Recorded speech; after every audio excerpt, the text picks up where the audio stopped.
Dans ce cours numéro 9, nous allons voir comment fournir aux cellules et aux organismes l'énergie dont ils ont besoin à travers cette fois l'oxydation des lipides dans un premier temps, par bêta-oxydation, ou à travers l'oxydation des acides aminés. Nous verrons dans la dernière partie de ce cours comment former et utiliser les réserves énergétiques stockées, notamment le glycogène et les triglycérides. Alors voyons maintenant comment l'organisme, les cellules peuvent tirer de l'énergie de l'oxydation des lipides, et ce en faisant une réaction qu'on appelle la bêta-oxydation des acides gras. Donc pour rappel, les acides gras libres sont des chaînes carbonées qui possèdent ou pas des doubles liaisons et qui possèdent en leur extrémité une fonction acide carboxylique CO-, donc avec un nombre pair de carbone. Cette source d'énergie va être présente dans toutes les cellules, soit directement, soit libérée à partir des triglycérides. Dans un premier temps, il faudra que les cellules activent l'acide gras sous forme d'acyl-CoA, c'est-à-dire que l'extrémité CO- de l'acide gras soit greffée sur du coenzyme A pour obtenir une chaîne carbonée avec une liaison thioester C double liaison O, S, CoA. Cette activation se fait grâce à de la TP qui va être hydrolysée en AMP plus 2-phosphate.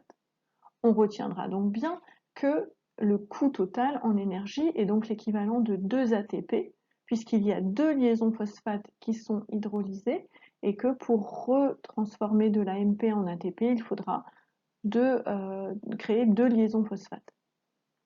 Cette réaction est très irréversible et l'enzyme qui la catalyse est l'acyl-CoA synthétase. Cet acide gras activé, cet acyl-CoA, va ensuite être transporté dans la mitochondrie chez les eucaryotes grâce à un transporteur qui s'appelle la carnitine, là où ensuite il sera oxydé totalement en CO2. Cette oxydation produit des grosses quantités de pouvoir réducteur et donc ne peut se faire qu'en aérobie. Pour utiliser les acides gras pour faire de l'énergie, il faut que l'organisme soit en aérobie. Le principe général est le suivant. Vous voyez donc ici sur le schéma en haut à gauche la représentation d'un acide gras, donc un acide gras avec un nombre pair de carbone. Ici, il est totalement saturé et il possède une fonction acide carboxylique en son extrémité. Cet acide gras va donc dans un premier temps être activé, on l'a vu, et au bout on aura COSCoA. Cette oxydation va se faire dans un premier temps en dégradant notre acide gras en acétyl-CoA. Donc ici par exemple on a un acide gras à 16 carbone, ça va nous donner 8 acétyl-CoA.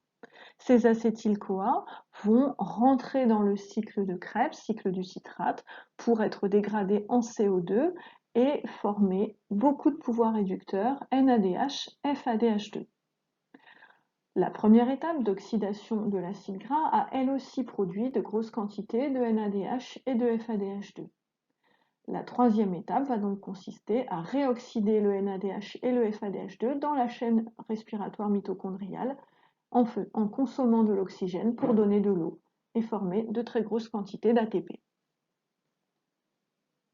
Prenons ici l'exemple de l'oxydation du palmityl-CoA par la bêta-oxydation qu'on appelle aussi l'hélice de Linen.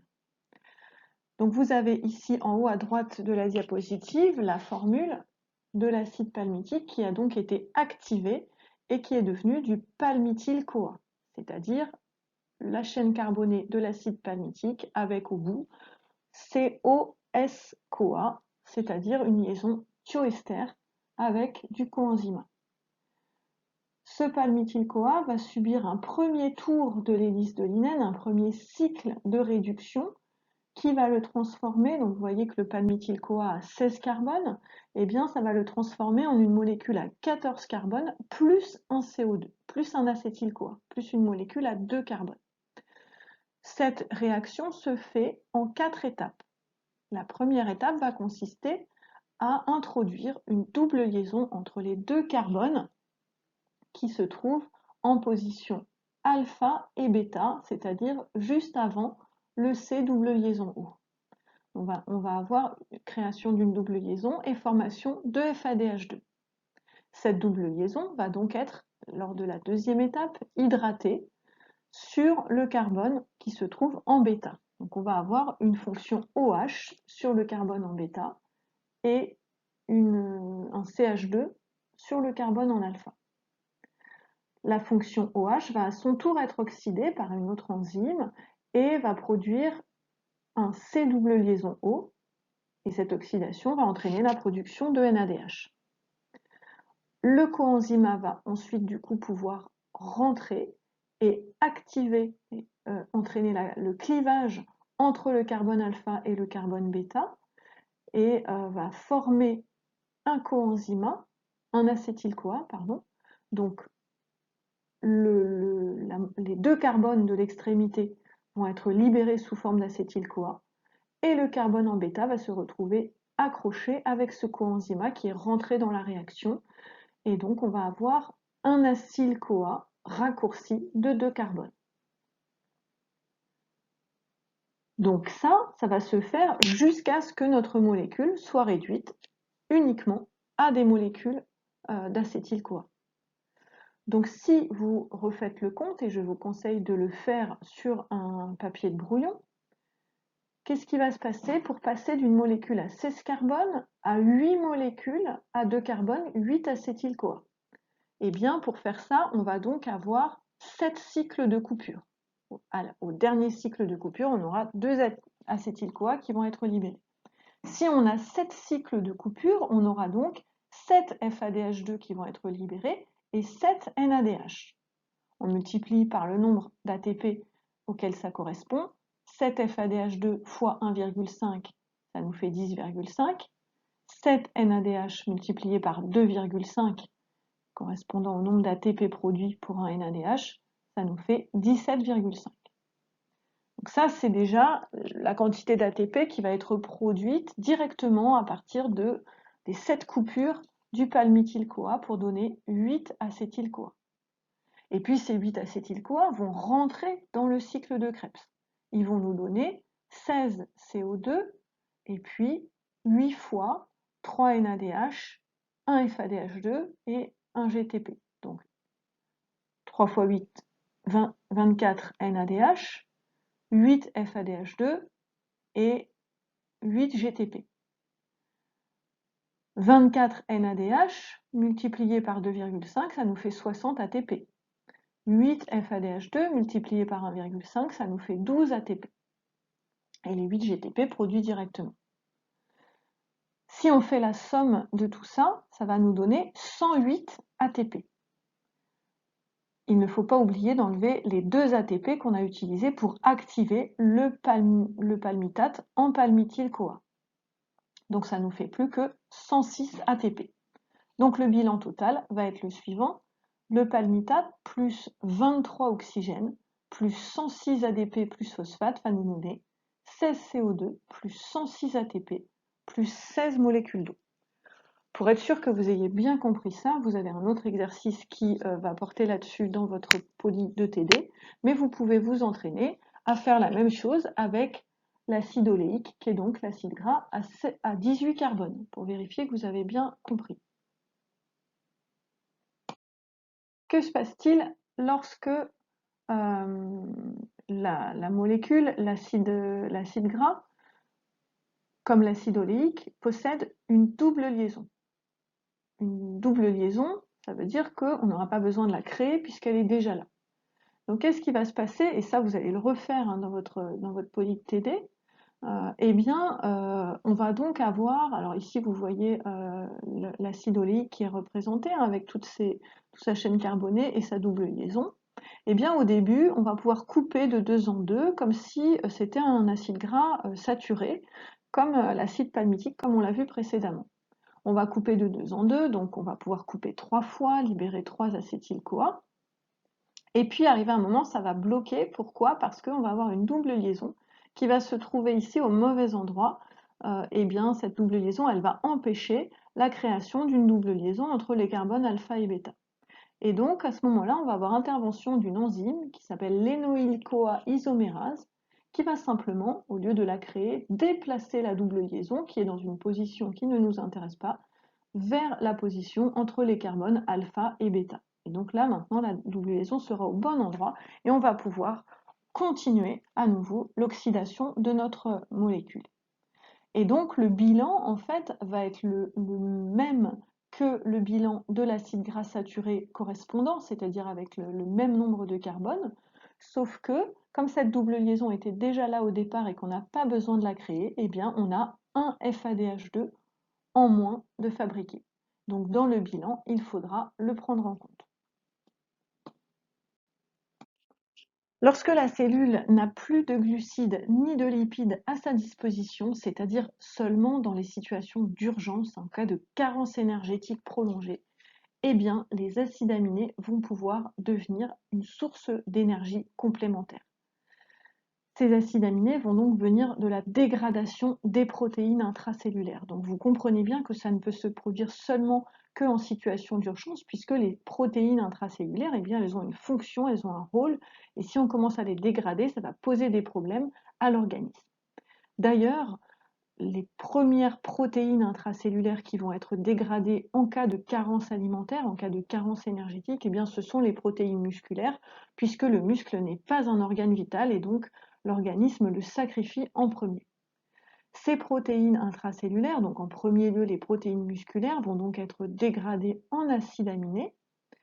La fonction amine des acides aminés va être éliminée par le cycle de l'urée et le squelette carboné des acides aminés va être récupéré pour fabriquer des intermédiaires du cycle de Krebs et donc avec certains acides aminés on pourra fabriquer de l'énergie.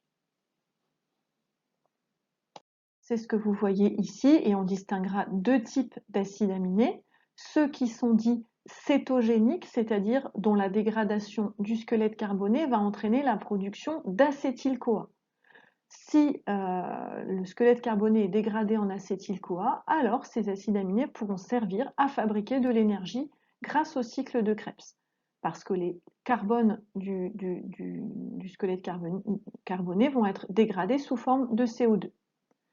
D'autres acides aminés, eux, sont dits glucogéniques, c'est-à-dire qu'ils permettent la fabrication d'intermédiaires du cycle du citrate qui se trouvent dans la dernière partie du cycle du citrate.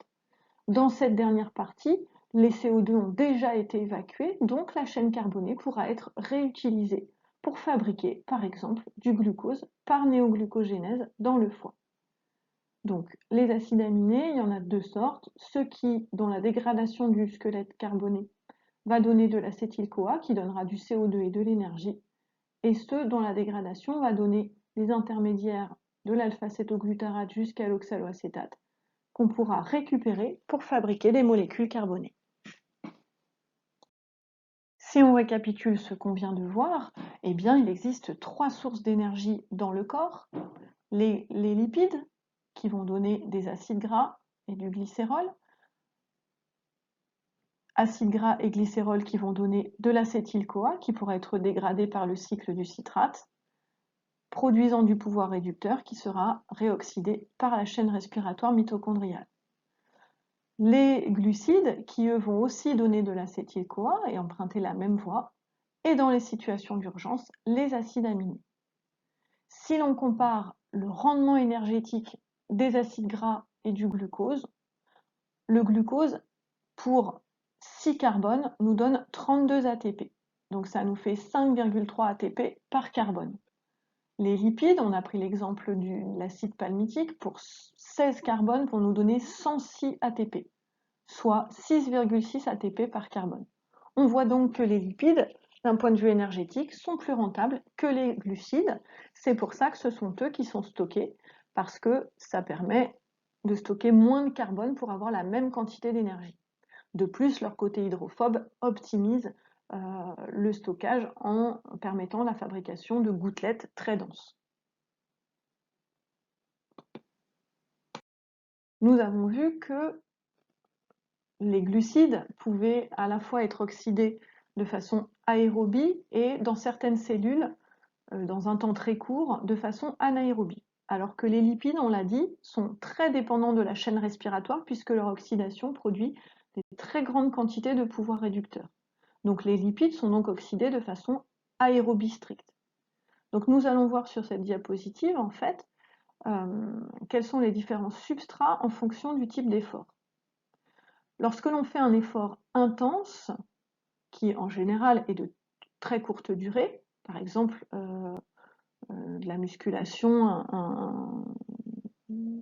un sprint par exemple, ou des levées de poids, etc., eh bien ça c'est un effort qu'on va pouvoir maintenir seulement pendant quelques secondes, et en fait avec ça on va pouvoir, cet effort va être accompli à l'aide de l'ATP qui est déjà présent dans la cellule, ou de la phosphocréatine qui va permettre de très vite fabriquer de l'ATP.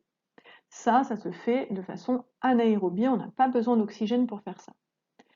Pendant les secondes qui suivent, si l'effort est maintenu, on va pouvoir utiliser la glycolyse et la fermentation lactique. Alors ça peut être maintenu pendant quelques secondes, hein, du type 100 mètres en natation, 200-400 mètres de course à pied. Et bien avec ça, on va pouvoir produire l'énergie suffisante à cet effort. Mais si on veut maintenir son effort dans la durée, au-delà d'une minute, cet effort doit être moins intense et doit se faire de façon aérobie en utilisant les glucides ou les lipides dans leur métabolisme aérobie, donc oxydation complète des glucides ou oxydation des lipides par bêta-oxydation. Et tous les efforts prolongés au-delà de 1 minute, 1 minute 30, eh bien, doivent se faire de façon aérobie. Alors nous allons voir maintenant comment les êtres vivants peuvent fabriquer des réserves pour pouvoir justement les utiliser au moment opportun. Et nous allons nous intéresser d'abord aux réserves de glucides, c'est-à-dire de glucose. Donc le glucide qui est stocké chez les êtres vivants, c'est très majoritairement le glucose. Nous l'avons vu en TP. Pourquoi? Parce que le glucose, c'est le sucre, c'est l'ose le plus stable. Lorsqu'il se met en conformation chaise, eh bien, il a un maximum de liaison en position équatoriale. C'est donc lui qui va être stocké. Chez les animaux, il va être stocké sous forme de glycogène dans le foie et dans le muscle. De la même manière, dans le cytoplasme des micro-organismes, il va être stocké aussi sous forme de glycogène. Chez les plantes, il sera stocké sous forme d'amidon, principalement dans les tubercules, les racines. Le glycogène et l'amidon, hein, vous vous souvenez, on l'a vu déjà en cours, sont des polymères de glucose liés par des liaisons alpha-1,4 avec des branchements alpha-1,6. Ce qui distingue l'amidon du glycogène, c'est la fréquence et le nombre des branchements, le glycogène étant une structure beaucoup plus branchée avec seulement 5 résidus, 5 à 10 résidus entre chaque branchement, ce qui permet, en dégradant le polymère par ses extrémités, eh bien, de le dégrader beaucoup plus vite, ce qui est compatible avec la vie des animaux, avec le fait qu'ils aient besoin de mobiliser rapidement leurs réserves. Alors, comment fabrique-t-on du glycogène? Eh bien, par glycogénogénèse, c'est-à-dire par allongement d'une chaîne qui est préexistante. Ce qui va se passer, c'est que d'abord, notre glucose va être activé par l'exokinase et va donner du glucose 6-phosphate avec consommation d'ATP en ADP. Ce glucose 6-phosphate va ensuite se diriger vers le circuit de stockage, c'est-à-dire qu'il ne va pas s'engager dans la glycolyse, il va être transformé par une mutase en glucose 1-phosphate, c'est-à-dire qu'on change la position du phosphate qui passe du carbone 6 au carbone 1, et puis ce glucose 1-phosphate va réagir avec de l'UTP pour donner de l'UDP-glucose plus de phosphates accrochés l'un à l'autre. Deux phosphates qui seront ensuite dégradés, hydrolysés par une molécule d'eau en deux phosphates indépendants l'un de l'autre. Cette UDP-glucose va pouvoir être rajoutée, rallongée sur une chaîne de glycogène existant. Donc on aura un glycogène qui possédera un glucose de plus et l'UDP sera libéré. L'UDP sera retransformé en UTP en utilisant de l'ATP, l'énergie de l'ATP qui deviendra ADP. L'enzyme qui réalise cette quatrième étape, l'étape de greffe de l'UDP-glucose sur du glycogène existant, c'est la glycogène synthase. Toutes ces réactions ont un delta G très négatif, donc sont irréversibles. La glycogène synthase allonge la chaîne de glycogène préexistante et est capable de réaliser les branchements alpha 1,6. Alors vous allez me demander, mais comment se fait la synthèse des premiers maillons de la chaîne de glycogène? Eh bien, c'est réalisé par une protéine qu'on appelle la glycogénine et qui va greffer le premier UDP glucose sur une tyrosine. Ce premier UDP glucose va être allongé ensuite par la glycogénine jusqu'à ce que la glycogène synthase soit capable de récupérer ce petit maillon, ce petit bout de quelques glucoses qui a été fabriqué par la glycogénine et qui va pouvoir ensuite l'allonger et le ramifier. Que se passe-t-il lorsque la cellule a besoin maintenant de son glucose? Eh bien, il va falloir hydrolyser les réserves de glycogène par glycogénolyse. Cela va se faire grâce à deux enzymes, l'une qui s'appelle la glycogène phosphorylase, qui va utiliser un phosphate pour couper son glycogène au niveau de l'extrémité et donc libérer un glucose, un phosphate. La phosphoglucomutase va ensuite transformer ce G1P en G6P. Le G6P qui va pouvoir faire deux choses, soit descendre la glycolyse pour donner de l'énergie, c'est ce qui va se passer dans le muscle, ou alors être déphosphorylé par la néoglucogénèse en glucose et être libéré dans le sang par le foie. Si le glycogène n'est stocké que dans le foie et dans le muscle, eh bien les triglycérides, eux par contre, sont les sources, les réserves énergétiques de toutes les cellules. Leur synthèse va se faire dans le cytoplasme lorsque la quantité en acétyl-CoA sera importante, c'est-à-dire lorsque la cellule aura terminé de se constituer des réserves en énergie, des réserves d'ATP, eh bien elle va pouvoir engager son acétyl-CoA vers la synthèse des réserves sous forme de triglycérides. Chez les animaux, il existe également des cellules qui sont spécialisées dans un stockage important de triglycérides. Il s'agit des adipocytes, c'est-à-dire du tissu adipeux, du tissu gras. Il va falloir, pour fabriquer des triglycérides, fabriquer des acides gras, puis ensuite fabriquer du glycérol, et ensuite assembler les acides gras sur le glycérol pour fabriquer des triglycérides. La dégradation des triglycérides surviendra lorsque la cellule a besoin d'énergie. On fera la réaction inverse, on hydrolysera les triglycérides en acides gras libres plus du glycérol. Les acides gras seront oxydés par la bêta-oxydation et le glycérol, lui, va rentrer dans une voie qui l'engagera vers la glycolyse. Voyons donc maintenant comment sont fabriqués les acides gras. La synthèse des acides gras ne peut pas être strictement l'inverse de leur dégradation, sinon ce serait un cycle futile. On va donc avoir deux voies qui vont avoir des fonctionnements très différents et vous en verrez la comparaison en TD. La première chose, c'est que la biosynthèse des acides gras va passer par un intermédiaire à 3 carbones qu'on appelle le malonyl-CoA. La deuxième chose, c'est que ces molécules à 2 ou à 3 carbones vont être greffées non plus à du coenzyme, mais à une structure protéique qu'on appelle ACP, pour Acyl Carrier Protein. Cette ACP va donc être un marqueur de biosynthèse. Troisième différence, le pouvoir réducteur qui est utilisé, comme dans toutes les biosynthèses, ce n'est pas le NADH, c'est le NADPH. Et donc on va bien avoir besoin de pouvoir réducteur pour fabriquer des acides gras. Et donc si on reprend les étapes qui vous sont présentées ici, eh bien, on va partir de l'acétyl-CoA. Donc on a dit que quand la cellule avait beaucoup d'acétyl-CoA et toute l'énergie dont elle a besoin, eh bien, elle va commencer à stocker l'acétyl-CoA pour fabriquer des acides gras. Cet acétyl-CoA va donc être allongé avec un CO2 par l'acétyl-CoA carboxylase, et donc ça va nous donner du malonyl-CoA, c'est-à-dire la molécule qui est représentée ici et qui possède 3 carbones. Et puis, le malonyl-CoA va être transformé en malonyl ACP, et de la même manière, on peut transformer l'acétyl-CoA avec de l'ACP en acétyl-ACP. Donc, l'acétyl-ACP va réagir, ça c'est l'étape numéro 3, avec le malonyl ACP.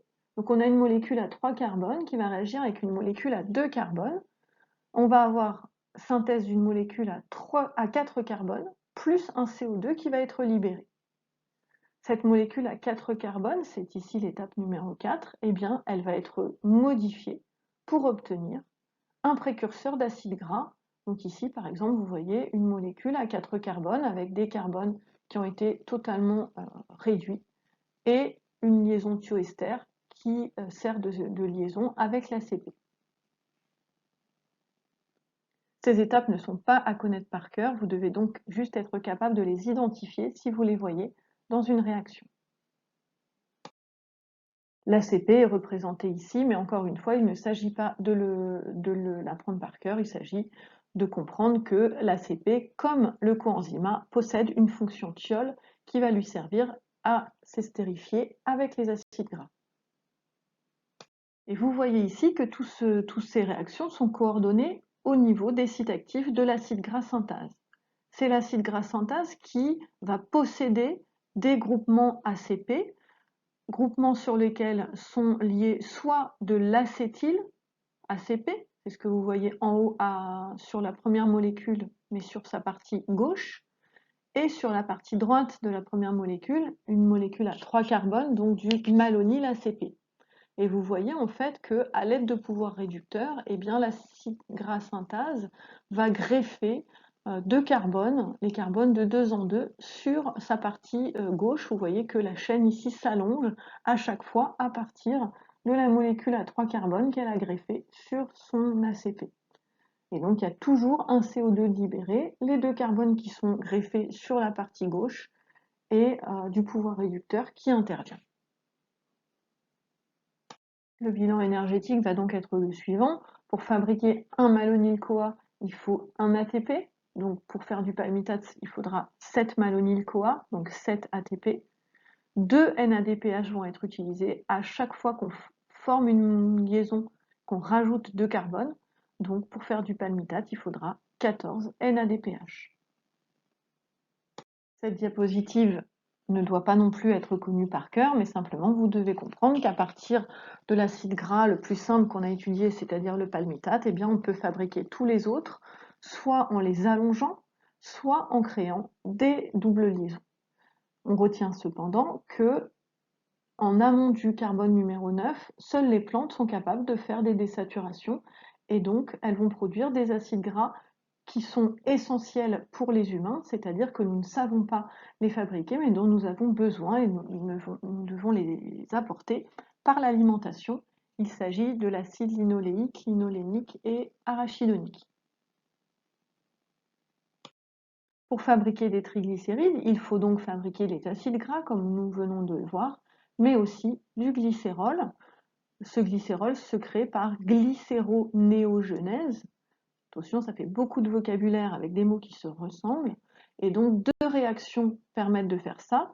La glycérol 3-phosphate déshydrogénase, qui à partir du DHAP et de NADH crée du glycérol 3-phosphate, et la glycérol kinase, qui fait la même chose dans le foie et dans le rein, à partir de glycérol plus ATP. Ce glycérol 3-phosphate va être nécessaire à la formation des triglycérides.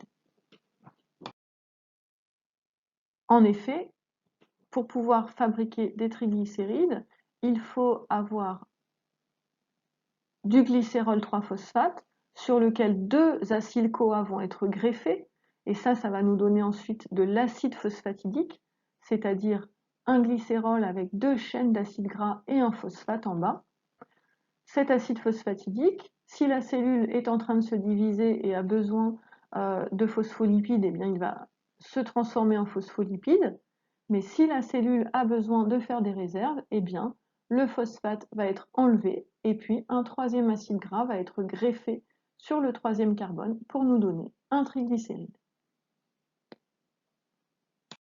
Lorsque la cellule aura besoin d'énergie, eh bien elle va activer ce qu'on appelle une lipase, c'est-à-dire une enzyme qui va découper les chaînes d'acides gras du glycérol pour nous donner un monoglycéride et deux acides gras. Le glucagon, par exemple, lorsque la glycémie est basse, va activer une lipase hormonosensible qui va nous aider à dégrader les triglycérides qui sont stockés dans le tissu adipeux.